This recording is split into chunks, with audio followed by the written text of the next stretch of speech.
Hi, my name is John Green. You're watching Crash Course World History, and today we're going to talk about India, which is hard because A, I only have 10 minutes. Mr.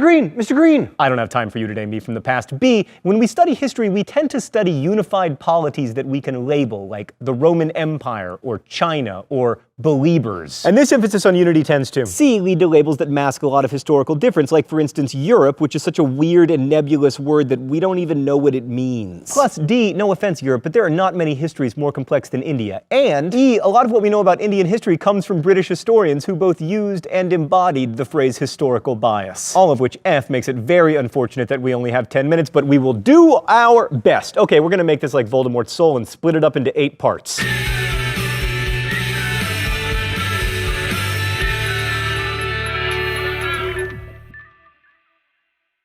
Part 1, the Vedas. So as you no doubt remember, the Indus River Valley was one of the earliest cradles of civilization. But that original civilization basically disappeared sometime after 1750 BCE. Then there was a long period of Aryan migration, and by Aryans we do not mean like prehistoric Nazis. We mean people from the Caucasus who migrated down to the Stan, can you just spell it for me?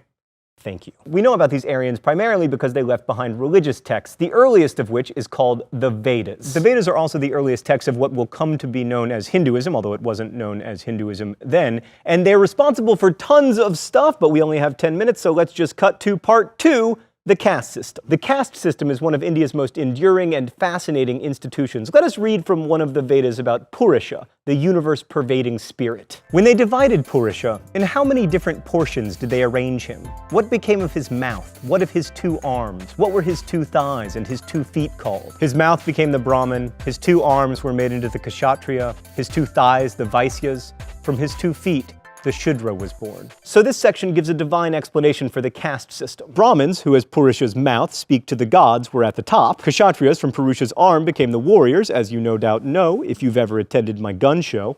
Vaisyas, the merchants and artisans who provide money for the priests and the warriors, came from Purusha's thighs, because everybody knows the thighs are the moneymakers, and the Shudras are at the bottom. They're the feet, the laborers and the farmers who are the foundation of the social order. Also, the rest of us stand on them. The caste system becomes much more complicated than this, but that basic division into 4 classes remains throughout much of Indian history. In spite of the efforts of many reformers we'll be meeting in future episodes of Crash Course, the caste system is the foundation for another big concept in Hinduism, Part 3, Dharma. Dharma is basically one's role in life and society, and it is defined primarily by birth and by caste. The whole idea is explained nicely in this passage from the Bhagavad Gita, where Krishna is talking to the warrior Arjuna. Having regard to your own duty also, you ought not to falter, for there is nothing better for a Kshatriya than a righteous battle. The Bhagavad Gita is a section of a much larger epic poem called the Mahabharata, which basically tells the complicated and long story of a war between 2 kingdoms. And we can really see how important Dharma is in this passage, because Krishna is basically telling Arjuna that because he is a warrior, a Kshatriya,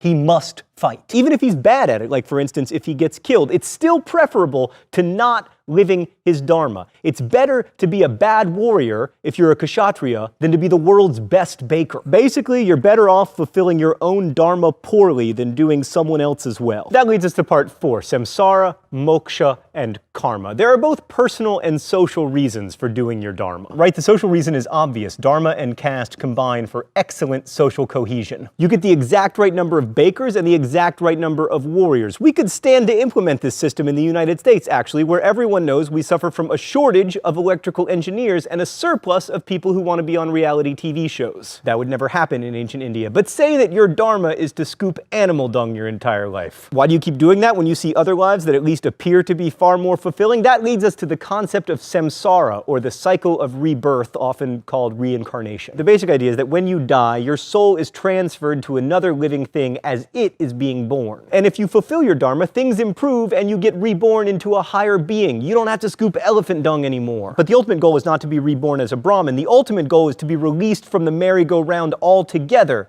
And that release is called moksha. The law that holds all this together is karma, which is summarized really nicely in the Aranyaka Upanishad. The doer of good becomes good. The doer of evil becomes evil. One becomes virtuous by virtuous action. Bad by bad action. The Upanishads, by the way, are later religious texts that began as commentaries on the Vedas, but later became sacred writings in their own right. This is a really great way to organize a social order from top to bottom. Everyone has a role, and because their role has a religious dimension, society stays in balance. But as a religion, Hinduism has a problem, at least if you want to start an empire. Everyone's path to salvation is individual. The original Brahmins tried to set themselves up as political leaders, but Hinduism doesn't really place a premium on worshippers obeying their leaders. And if you are a leader trying to make your subjects listen to you, that's kind of a bummer, which brings us to part 5.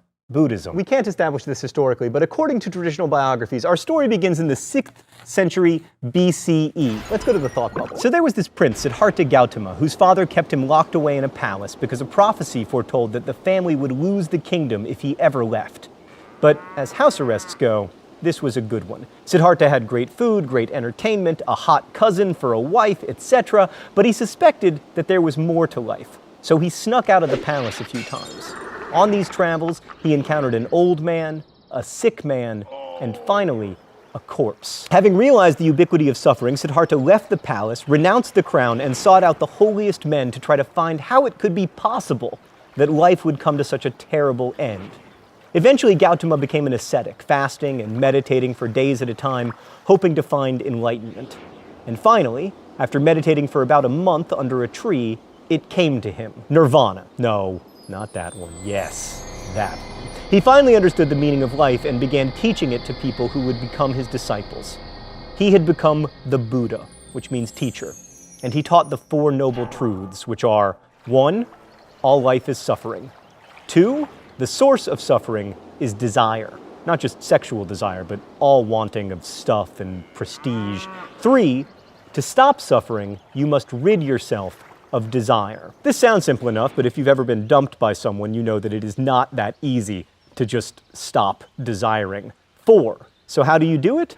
By following the Eightfold Path, which, as you may suspect, is a set of 8 prescriptions on how to live that we don't have time to talk about because, oh wait, look, Thought Bubble, you put some learning in our learning so we can learn while we learn. Thanks, Thought Bubble. So as a religion, Buddhism involves a lot of meditating and moderation, and there aren't that many fun rituals, and if you're a Buddhist monk, you don't get to have power like most holy people do. You have to renounce everything, including your hair. And yes, some of them get to be kung fu monks, but only in China, where Buddhism eventually migrated and became a religion with fun rituals and all kinds of great stuff that Siddhartha Gautama probably wouldn't have even recognized. But we're not talking about fun, populist religion, we're talking about old school, ascetic Buddhism. Sure, you might be happy and fulfilled if you follow the Eightfold Path, but from everything we've learned so far, it would appear that humans don't want to be happy and fulfilled, or else they never would have stopped foraging. But Buddhism was very attractive if you were a low-caste Hindu because there was no caste system. In theory, anyone who follows the Eightfold Path and renounces desire can be freed from suffering and achieve nirvana, maybe even in this life, instead of having to get reborn for maybe millennia and knowing that each time there is only a tiny chance that you will end up something awesome like a honey badger. By the way, totally tangential part 6. Did you know the game Chutes and Ladders has its origins in ancient India? They call it snakes and ladders. The ladders are steps forward on the path to moksha, and the snakes take you away from it. Which reminds me, it's time for the open letter.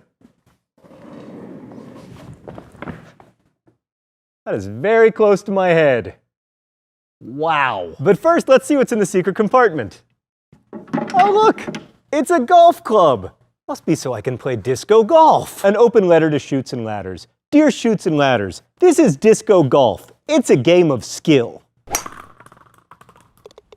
My success at disco golf is entirely dependent on whether I am good at disco golf. Now listen, Chutes and Ladders, I remember your game being awesome when I was a kid, but I have a 2-year-old son myself, and I recently bought him Chutes and Ladders, and you know what happened the first time we played? He beat me! Chutes and Ladders, this is a child who regularly refers to helicopters as heliflopters. I don't want to say that he's not my intellectual equal, but I'm potty trained. You know why he beat me? Because there is no skill involved in Chutes and Ladders at all. It is completely random and capricious and arbitrary and cold, just like the universe. I don't want to play games that are like the universe. I want to play games so I can forget what the universe is like.